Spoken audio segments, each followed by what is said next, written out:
ക്കേണ്ടതും കഷ്ടപ്പെടേണ്ടതുമില്ല. ഞാൻ പലപ്പോഴും ശ്രദ്ധിച്ചിട്ടുള്ള ഒരു കാര്യമുണ്ട്. ചേട്ടൻ പല ബിസിനസ് വെഞ്ചേഴ്സിലും ചേട്ടൻ പോയി ഞാൻ കണ്ടിട്ടുണ്ട്. ചേട്ടന് ബിസിനസ് ഇഷ്ടമാണോ? അതോ ബിസിനസ്സിനോടൊരു താല്പര്യമുണ്ടോ? ദേ പുട്ട് ചേട്ടൻ്റെതാണ്. അതുപോലെ പണ്ടേ ചേട്ടന് ഈ ബിസിനസ്സിനോടൊരു താല്പര്യമുണ്ടോ? അല്ലെങ്കിൽ മൂവി ഇൻഡസ്ട്രി വിട്ടിട്ട് വേറൊരു പ്രൊഫഷൻ പോലെയാണോ അതിനെ കണ്ടിട്ടുള്ളത്? ഇല്ല, ഞാൻ എൻ്റെ അച്ഛനൊരു ബിസിനസ്സുകാരനായിരുന്നു. ഓ, എന്തായിരുന്നു? അച്ഛൻ പണ്ട് ദേശത്ത് ആദ്യത്തെ റൈസ് മില്ല് ഉണ്ടായിരുന്നല്ലോ, ദേശം റൈസ് ആൻഡ് ഓയിൽ മിൽസ് എന്ന് ആ പറഞ്ഞിട്ട്. ഹാ ഹാ ഹാ അപ്പൂപ്പൻ്റെ ആണത്. ആ അച്ഛനാണ് നോക്കിയും, പിന്നെ അച്ഛൻ്റെ കയ്യിലായിരുന്നു ആ അത്.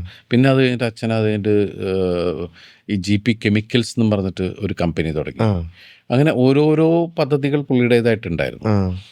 ആ എനിക്ക് സിനിമ മാത്രമേ ഞാൻ ചിന്തിച്ചിട്ടുള്ളൂ, അഭിനയം മാത്രമേ ഞാൻ ചിന്തിച്ചിട്ടുള്ളൂ ആ സമയത്ത്. ആ പക്ഷേ ചില സാഹചര്യങ്ങളുടെ പുറത്താണ് ഞാൻ നിർമ്മാതാവായതും ഓ വിതരണക്കാരനായതും. ആ ഹാ ഹാ ഹാ പിന്നീട് എനിക്ക് മനസ്സിലിങ്ങനെ തിയേറ്ററിൻ്റെ വിഷയമൊക്കെ അങ്ങനെ സംഭവിച്ചു പോയതാണ്. ആ പിന്നെ ഞങ്ങൾ ഏറ്റവും കൂടുതൽ ഇങ്ങനെ സംസാരത്തിൻ്റെ ഇടയ്ക്കാണ് പുട്ടിനെ കുറിച്ചിട്ടുള്ള, പുട്ട് നമുക്കെല്ലാം ഇഷ്ടമുള്ള ഭക്ഷണമാണ്.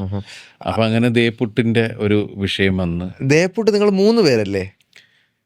ഞാനും ആദർശ് നമ്മുടെ സുഹൃത്തുക്കളാണ്. നമ്മൾ ദിവസം അങ്ങോട്ട് ഇങ്ങോട്ട് സംസാരിക്കാൻ വേണ്ടി തുടങ്ങിയതാണ്. അതിൽ ഒരാളുടെ അനിയത്തിയുടെ മോളാണ് ചേട്ടൻ വന്നപ്പോൾ പുറത്ത് നിന്നത്. ഗോപാലൻ അല്ല? ഇല്ല, ഞങ്ങളെന്ന് വെച്ചിട്ടുണ്ടെങ്കിൽ ഞങ്ങളുടെ ഫ്രണ്ട്സ് എന്ന് വെച്ചിട്ടുണ്ടെങ്കിൽ നമ്മളാണ് അതിൻ്റെ ബ്രാൻഡും കാര്യങ്ങളും. പിന്നെ അതിപ്പോൾ അവർക്ക് പറയാൻ താല്പര്യമുണ്ടോയെന്ന് അറിയില്ല. ഞാനും ആദർശ, ചന്ദ്രൻ എന്ന് പറഞ്ഞ പുള്ളിയുടെ ചന്ദ്രനാണ് എൻ്റെ സ്കൂൾ മേറ്റ് ആണ് ശരിക്കും.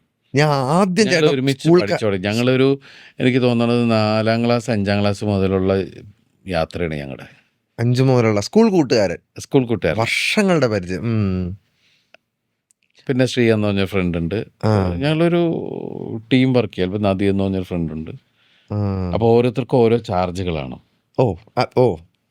മനസ്സിലായില്ലേ? ചേട്ടന് മാർക്കറ്റിംഗ് ആയിരിക്കും നമുക്കിതും. പക്ഷെ എല്ലാ കാര്യത്തിലും ഫൈനൽ ചെയ്യണം, ഡിസിഷൻ ഫൈനൽ എന്ത് പറയണം എന്നുള്ളത് അത് അവരെല്ലാവരും നമ്മളുടെ വേർഡിനാണ് വാല്യൂ ഇതാവും. കാരണം ഇതൊരു വലിയ നെറ്റ്വർക്ക് എന്നാ വെച്ചാൽ ഫുഡല്ലേ, നമുക്ക് നല്ല ഭയങ്കര റിസ്കി ആയിട്ടുള്ളതാണ്. ഒരു പ്രാവശ്യം എഗ് വന്നു കഴിഞ്ഞാൽ നമുക്കത് ഭയങ്കരമായിട്ട്. പക്ഷെ ദൈവം അനുഗ്രഹിച്ച് നമ്മുടെ സിനിമകളെ സ്നേഹിക്കുന്ന ആളുകൾ നമ്മുടെ റെസ്റ്റോറൻറ്റിലേക്ക് അതുപോലെ വന്ന് നമ്മളെ സപ്പോർട്ട് ചെയ്യുകയൊക്കെ ചെയ്യുന്നുണ്ട്. നമ്മളും 100% നമുക്ക് അതിനകത്ത് കണ്ടെന്ന് വെച്ചാൽ കലർപ്പില്ലാത്ത ഭക്ഷണം എന്ന് പറയുന്നൊരു സാധനം ഉണ്ടല്ലോ, നമ്മൾ അതിനാണ് പുട്ടിനെ പ്രിഫറൻസ് ചെയ്യുന്നത്.